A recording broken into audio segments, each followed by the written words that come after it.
Hello there, Johannes Whiskey Lore, and guess what? Today, got something a little bit different for you, kind of a story time episode.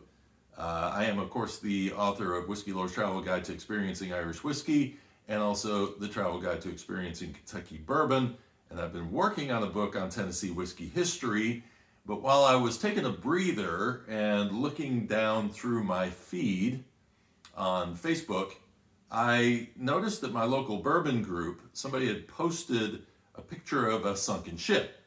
Now, if you've listened to the Whiskey Lore Stories podcast, you know that I did in season 1 2 episodes built around the Shackleton story and how Sir Ernest Shackleton had left some whiskey under his hut in 1907 in Antarctica, and that Richard Patterson went and was able to bring it back from New Zealand and then do some testing on it and created a personality blend here for Shackleton off that whiskey. Fantastic story. And then they found the Endeavor, which was the ship that wasn't the one that was from the mission, because he went 3 times, but that wasn't the one from that particular excursion. That was the Nimrod, was the expedition when he left the whiskey behind. So I love those kinds of stories. This caught my attention. Headline from Forbes, basically the headline, American whiskey salvaged from 170-year-old shipwreck could be worth millions. Now this article came out just a few days ago, and of course something like that is going to go viral, and somebody saw it and decided to post it in that Facebook group. So I'm looking at it and I'm like, yeah, this is a great story. Boy, I can't wait to dig into this. So I clicked into it and I started to read it. Interesting facts start coming about. Author trying to paint a picture of the situation and what happened and giving some background details. So this was, according to this article, it was a passenger steamer called the Westmoreland.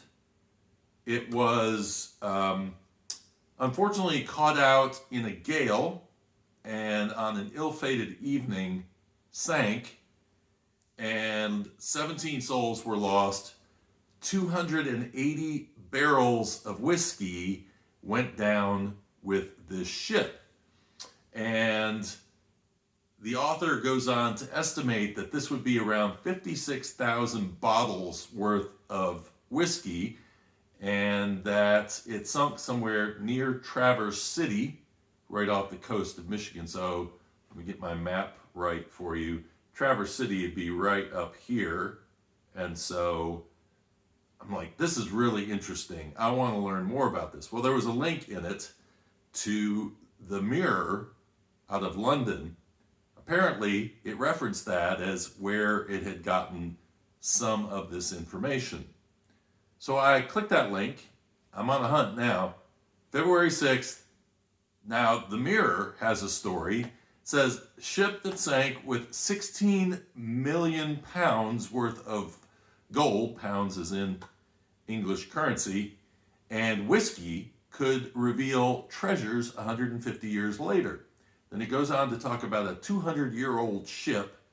All right, 200-year-old ship. Now, the other one said this was a steamer. I had to think, when did steamers come about?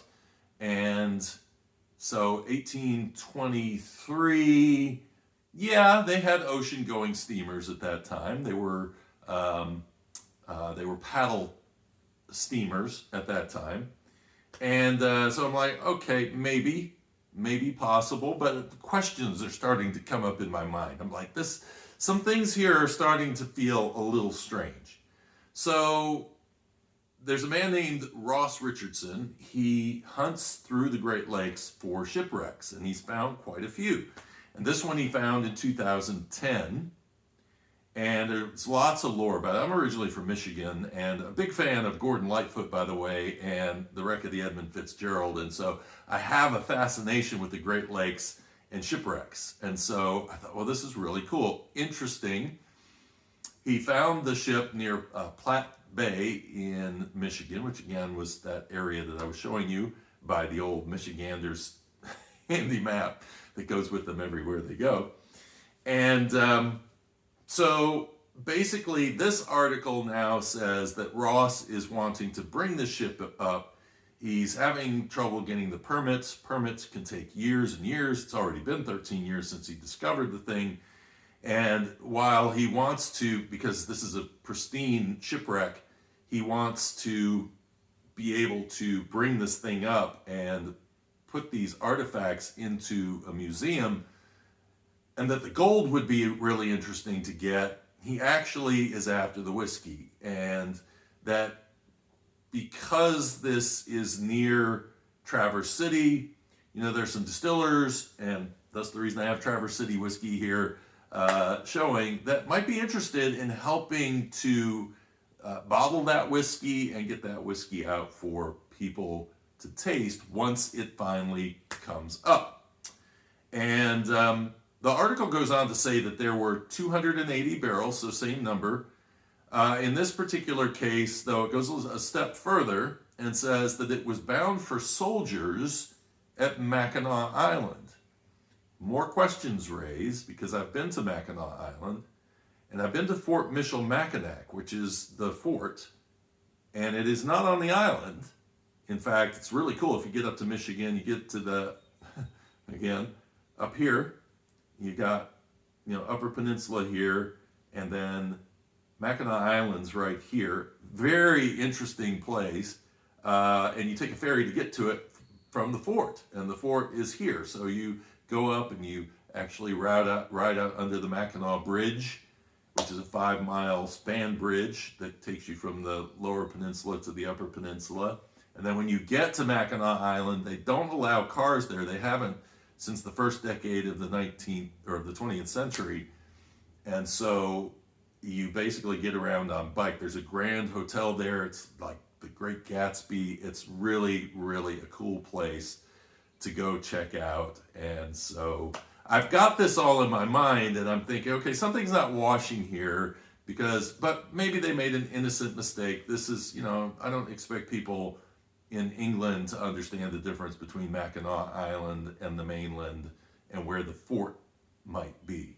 And this was a fort that was utilized mostly during the War of 1812, and probably was also a strategic point during the Revolutionary War. At some point, it probably had some service, but I haven't done much in terms of the research on Revolutionary era. I more think of that as War of 1812. So this is happening years and years after that. Now, besides the whiskey, this 280 barrels of whiskey that seems to be bound for these soldiers who must be thirsty at Mackinac Island. I'll get into that a little bit later. There's also gold. Now, it suggests that the gold was made available to them so that it was their pay, it was the garrison's pay. But then it says it's like 2 coins. It's 2 gold coins. So now I got more questions in my head. Even if you have less than 60, let's say you got 30 people there, 20 people there, or there are just 2 people there, because how are you going to split these coins up between your garrison? And I mean, so anyway, really bizarre stuff. More red flags coming up as I'm reading this. Then we talk about it mentions that one of the reasons they really want to taste this whiskey is because wheat is very different. You know, the makeup of wheat could be very different and could taste different from back in 1854. I get that.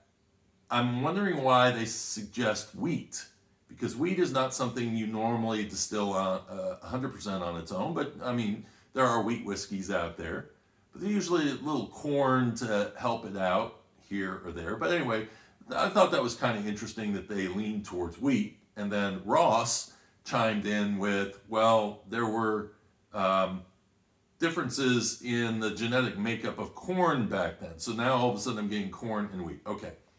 Maybe I'm piecing this all together, not sure, very confusing. I need to know more. So with all these questions, okay, first of all, how did the whiskey survive? Did the whiskey survive? Has somebody seen these barrels? And so this is a huge question to me. For anybody who has seen Titanic, you know there's a point where the ship goes up like this and people are bouncing off of things. That if you're not hanging on for dear life, you're likely going to fall. Gravity is going to take control. So how did the ship go down? If these barrels are down in the hull, how are they secured? What would happen to those barrels if, say, it tipped and those barrels just started piling on top of each other? And I think back to when I went to the Barton Distillery, and I was there the day that the warehouse collapsed. I didn't see it happen, but I saw pictures of it afterwards. And you see these piles of barrels.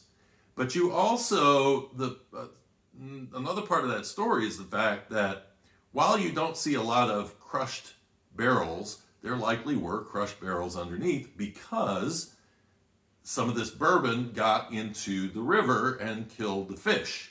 So there's going to be leakage. So we're saying 280 barrels. How many of those actually survived the impact or the shifting of the boat as she went down? So that's a question. We're talking about the garrison on the mainland, and we're saying, okay, well, if they were taking this there, let's do the math. You have, during the War of 1812, when this was a manned garrison that required manpower and military force, they only had a 60-man garrison. So if you have, and I'm going to round up, he said 56,000 bottles worth of whiskey. Let's just up that to 60,000 because that actually works better for my math. I initially figured it up around 70. So let's say it's 60,000 bottles, and you have 60 men. That's 1,000 bottles per man. So you would have to drink a full bottle of whiskey every day, not taking a day off, for over 3 years before you would run out of whiskey. How thirsty are these people? Okay? Beyond fighting over the coins, I don't know. Again, none of this is really making a whole lot of sense to me. All right, so the other question is, where did that whiskey come from? Where was this shipping out of? Where was it? Was it just going to Mackinac? Was it maybe going somewhere else? These are all questions I wanted to know the answer to. I'd like to know. 1854 is an interesting time for whiskey, and we really don't know.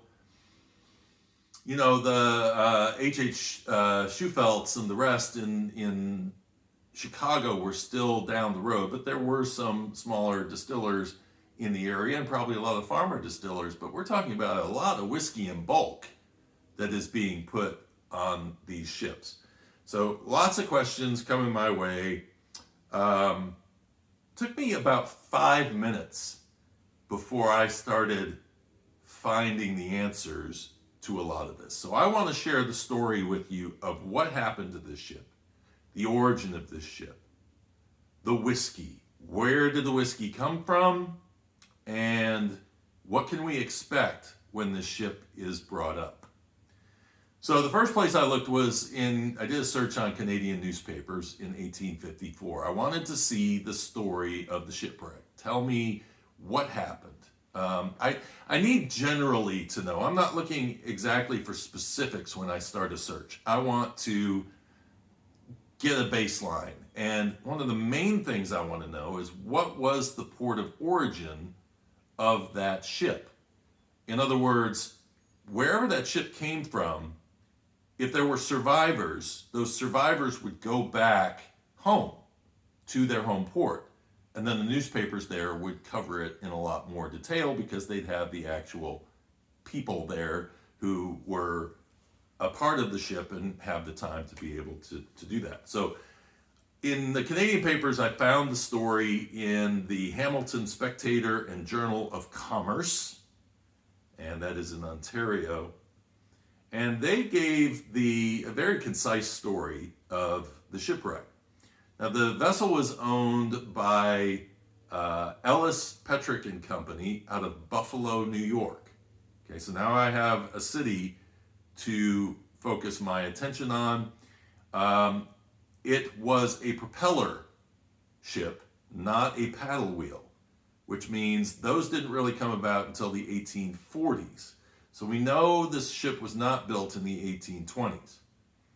In fact, come to find out, it was built in 1853. So it was just a year old, and its captain had part ownership in it, and that was Captain Thomas Clark. All right, so now I'm into this. I've got the name of the captain. The two newspapers that I looked up that had the story, and both of them had it around December 22nd, 23rd. So towards the end of the month, whereas this incident happened towards the beginning of the month. So it took a long time for all of this to cycle through. And they're not 100% complete stories because there was still some action going on at the time they were written, but I couldn't find any other stories. The newspapers kind of dropped it after they got the detail of the main part. So I got two different stories from two different crew members, which is really, really interesting. Not the captain, unfortunately, that would be great, or a ship's log, something like that might help. But the Buffalo Commercial newspaper, Samuel Adams was the second mate on this ship. And so Samuel Adams gives us an account. The Buffalo Democracy was another ship, and the Buffalo Democracy, that was Clinton Wright, who was the chief engineer.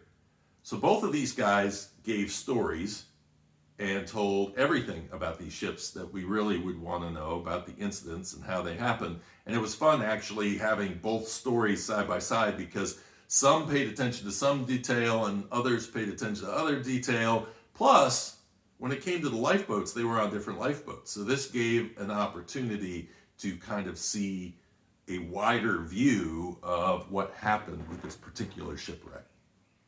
So the ship was basically heading out of Chicago on December the 2nd at 1 a.m.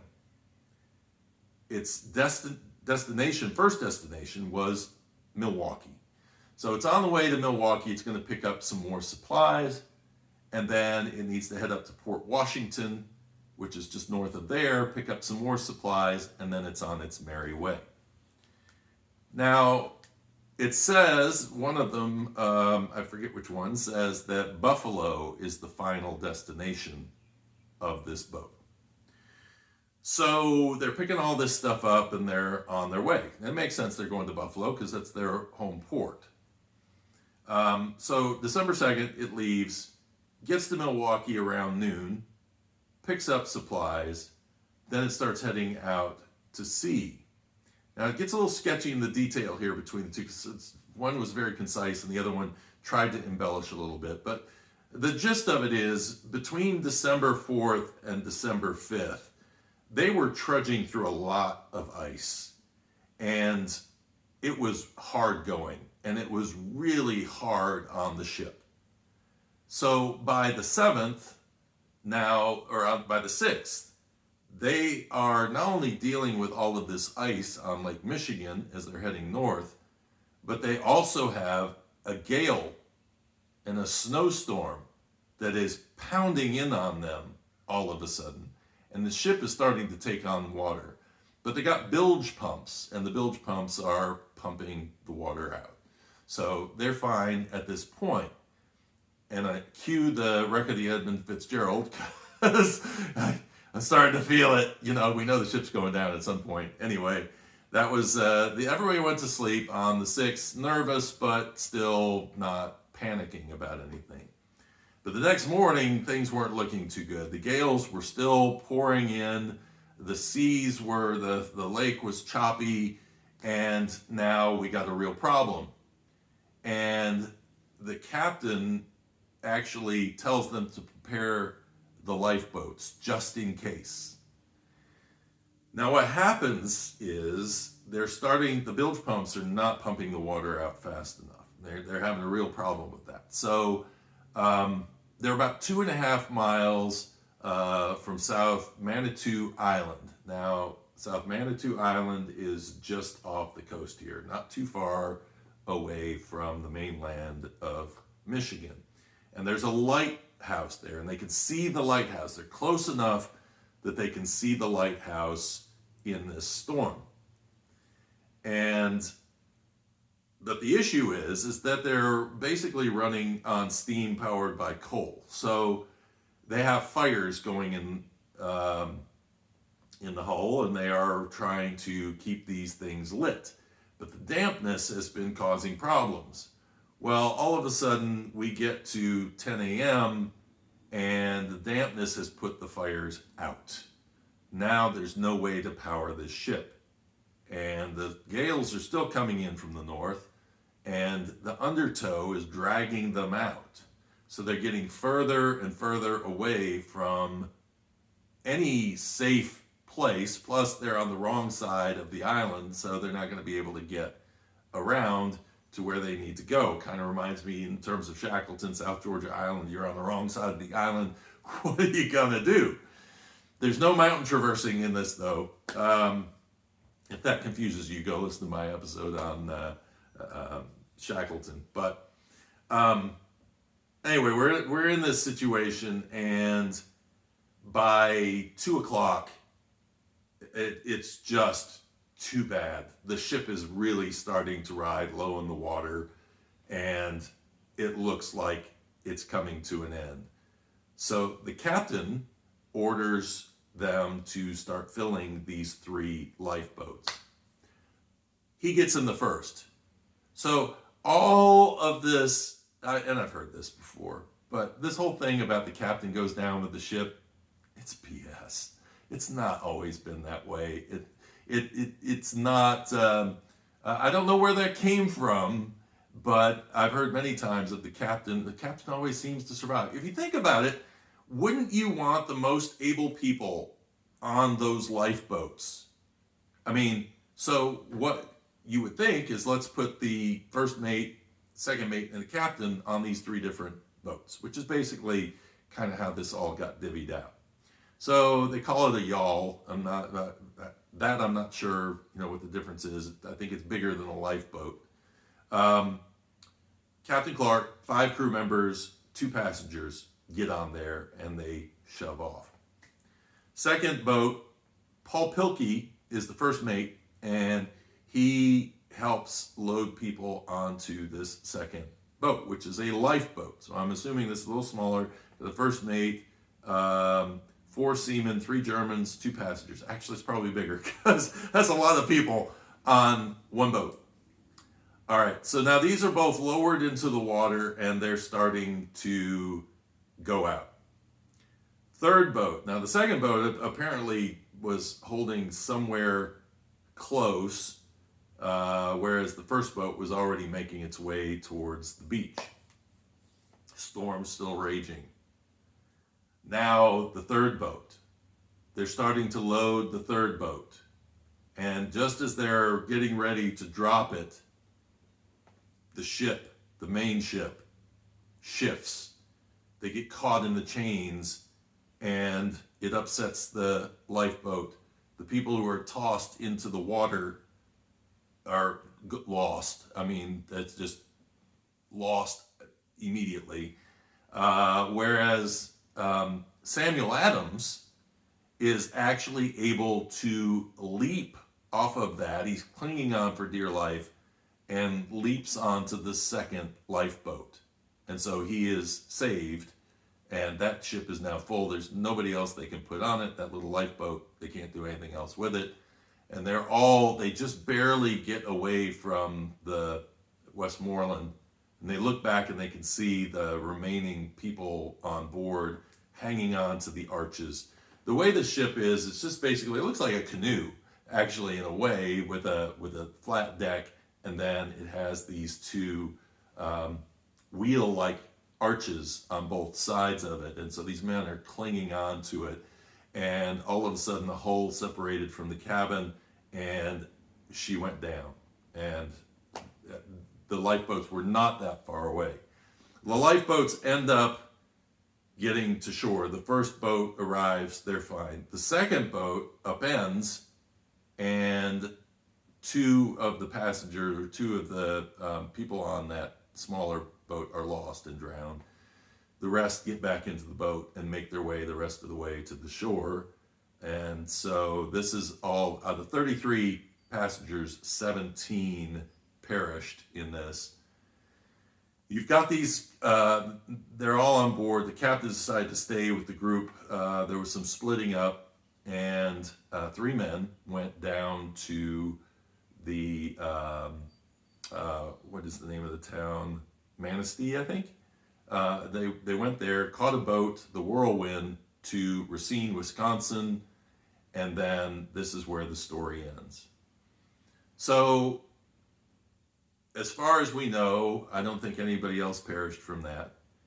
Where this story really started to get embellished over time, first, the first mate, Paul, I'm going to get his name wrong again, Pilkey, around the 1870s went looking for the ship.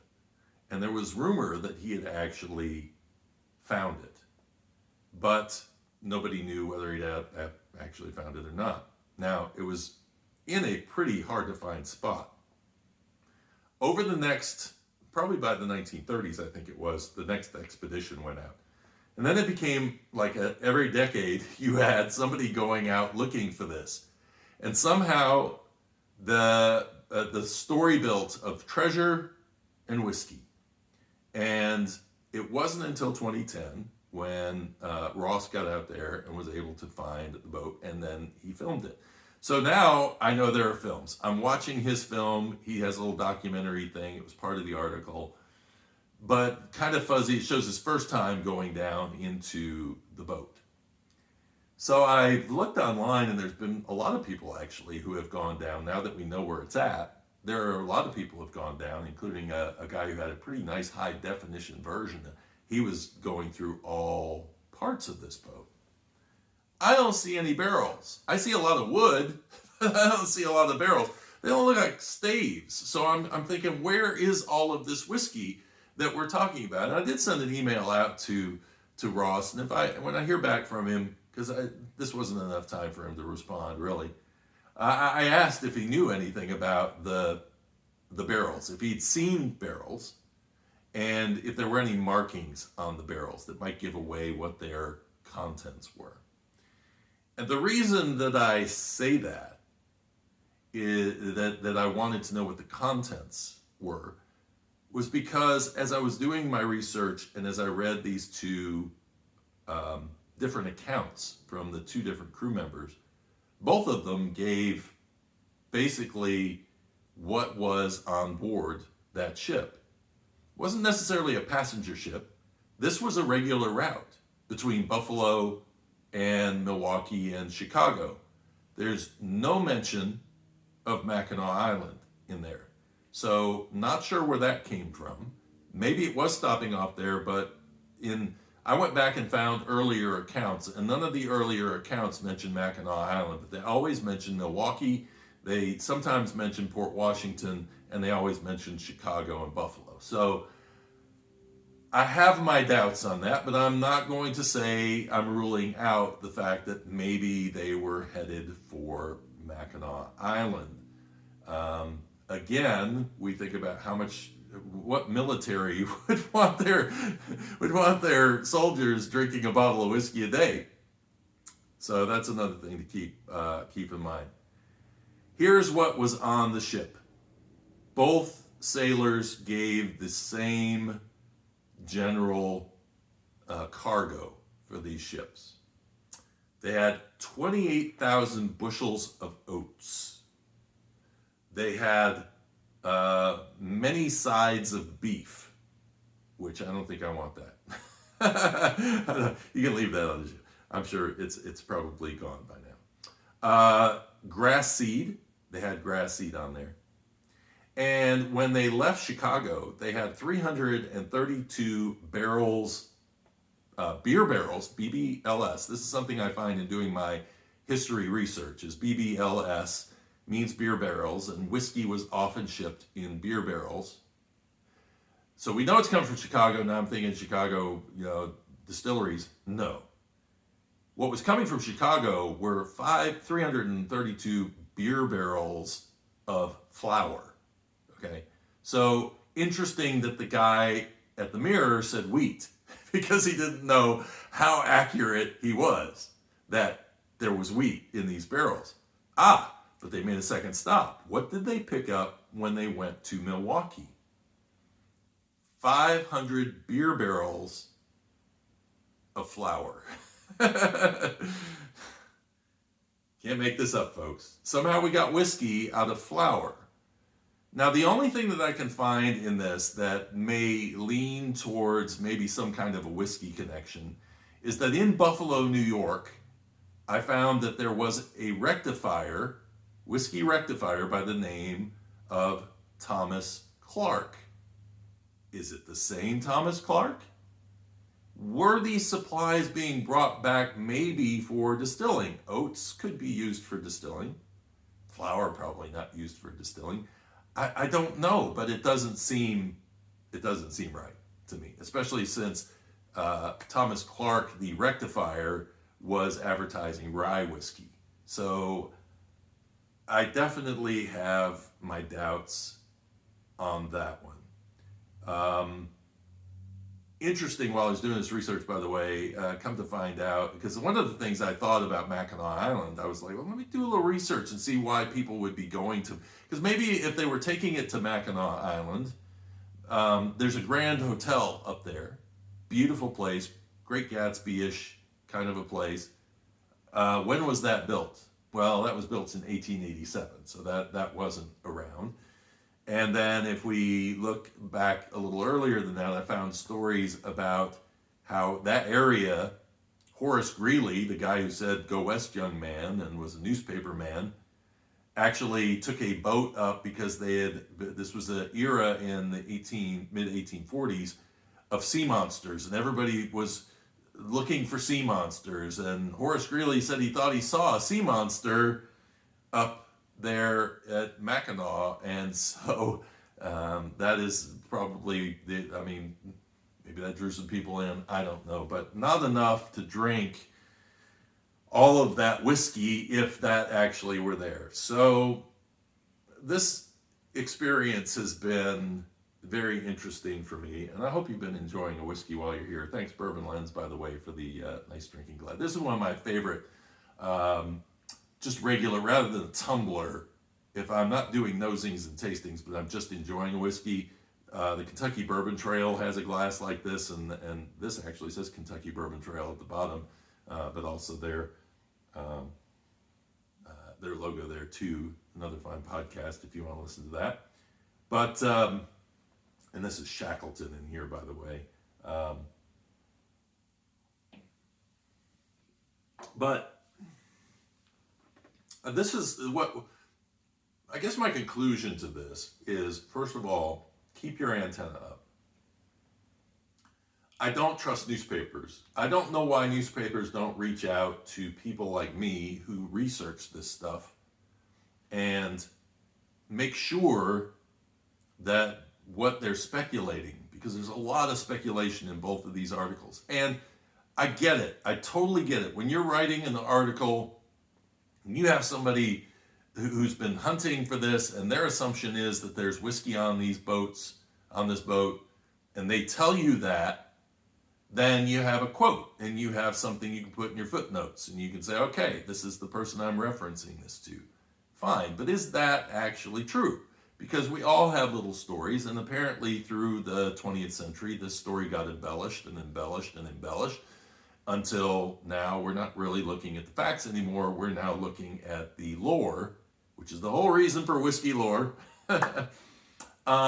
Or do a quick newspaper search like I did. It didn't take me that long to find all of these news pieces to put this together, which dispelled the article.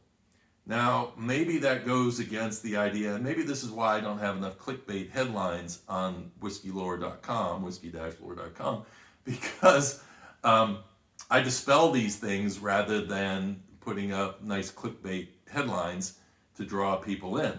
It worked on me. I saw that Facebook post and I was like, I gotta learn about this. I gotta write about this. And I actually initially posted it on Whiskey Lore's Facebook and said, wow, this is interesting. I would love to learn more about this. And boy, I'd like to be in on doing, some research and working with this whiskey at some point when they bring it on board or when they bring it on land.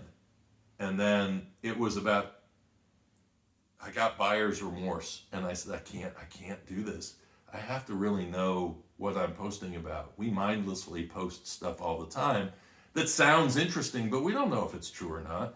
And just because it came from Forbes or the Mirror, as I've learned with Lincoln, go back and listen to season 1, episode 10. As I've learned with Lincoln, newspapers, even the New York Times, New York Herald, aren't always necessarily the most trustworthy sources because maybe they're embellishing or maybe they are doing satire and it's not being caught properly, or they're taking somebody's word for it and not actually going through and doing the rest of the research. So I hope there's whiskey in there, but I've watched the video and they've gone through and I see some amazing stuff in that shipwreck, but I don't see any sign of barrels. And if there are barrels there, they're underneath and hopefully they're protected. But I have a feeling when they open them, they're going to have some historic flour rather than whiskey. And maybe they brought a barrel of whiskey on board for the crew. Who knows? And that would be a find to be able to have that, for their personal sipping on the way from one to the other. But since this was a regular trip back and forth, I doubt that they probably would have done anything but maybe have a bottle, because it wasn't going that far. It wasn't supposed to be a really overly long trip.